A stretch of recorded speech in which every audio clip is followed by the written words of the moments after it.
একটা বয়সে গিয়ে মানুষের খাবারের টেস্ট পরিবর্তন হয়ে যায়। এক এক বয়সে এক এক রকমের খাবার চাহিদা থাকে।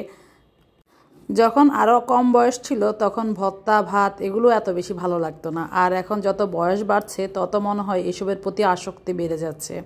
আসসালামু আলাইকুম। এগুলোকে আমাদের গ্রামের ভাষায় বলে ফেলু ডাইল বা হেলু ডাইল, আর আমার শ্বশুরবাড়ির গ্রামে বলে এগুলোকে বেলির ডাইল। আপনাদের ভাষায় এগুলো কি নামে পরিচিত কমেন্টে জানাবেন অবশ্যই। ফেলু ডাল, ফেলন ডাল বা বেলির ডাল যেটাই হোক না কেন, এটা কিন্তু খুব কম খাওয়া হয়েছে আমার। আমি নিজের হাতে খুব একটা রান্না ভর্তা তেমন কিছুই করিনি। তো এগুলো বেশ কয়েকদিন আগে বাজার থেকে এনেছিলাম। রান্না করব কিভাবে করব চিন্তা করে করে আর করতে পারছিলাম না। আজকে এগুলো প্রথমে খোলায় টেলে নিয়েছি, তারপরে শিলপাটায় গুঁড়ো করে নিয়েছি, মানে আধ ভাঙা করে। এরপরে এগুলো চেলে পরিষ্কার করে যতটুকু করা গিয়েছে ধুয়ে সিদ্ধ বসিয়ে দিয়েছি। এখানে সম্পূর্ণটা নেই, এখানে কম ভাগ আমি বসিয়েছি ভর্তার জন্য, আরেকটা আমি রান্না করেছি অন্যভাবে। এখানে আমি 3-4টা শুকনা মরিচ, কাঁচা মরিচ, রসুন দিয়ে ডালগুলো সিদ্ধ বসিয়ে দিয়েছি পরিমাণ মতো পানি দিয়ে। এখানে আর কোনো কিছু ব্যবহার করিনি। এগুলো এমনভাবে সিদ্ধ করব যেন একদম পানিটা শুকিয়ে যায়।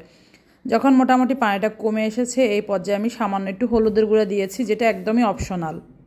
ভর্তাতে হলুদ না দিলেও সমস্যা নেই, শুধুমাত্র একটু কালার সুন্দর হওয়ার জন্য আমি হলুদটা দিয়েছি। আর যেহেতু লাল মরিচ দিয়েছি কালারটা এমনিতেও সুন্দর হবে।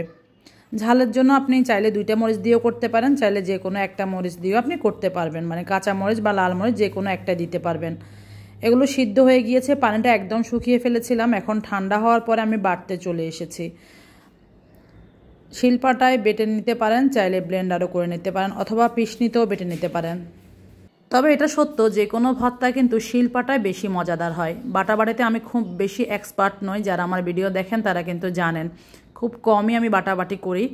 তো শুকনা মরিচগুলো আমি ঠিকমতো বাটতে পারবো না, সেজন্য আমি কি করেছি, একটু লবণ দিয়ে আগে শুকনা মরিচগুলো আর কাঁচা মরিচগুলো বেছে নিয়ে একটু ভালো করে মিহি করে বেটে নিয়েছি। যেহেতু লবণটা একটু ধারালো টাইপের, তাই লবণ দিয়ে শুকনো মরিচটা বাটলে খুব তাড়াতাড়ি বাটা হয়ে যায়।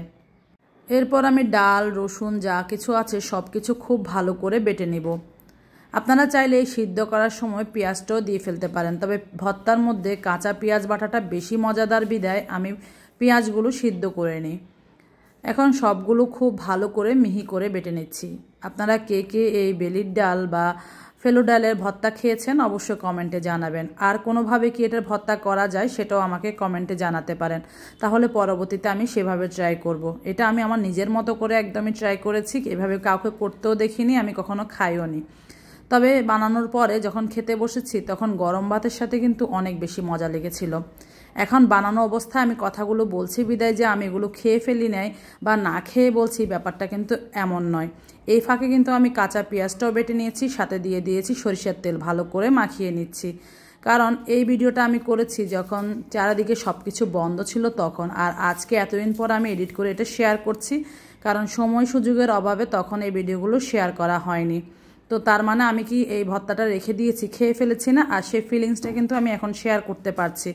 কারণ এটা তো কবে খেয়ে ফেলেছি, এটা টেস্ট কেমন ছিল, এটা আমরা কিভাবে খেয়েছি সবই বলতে পারছি।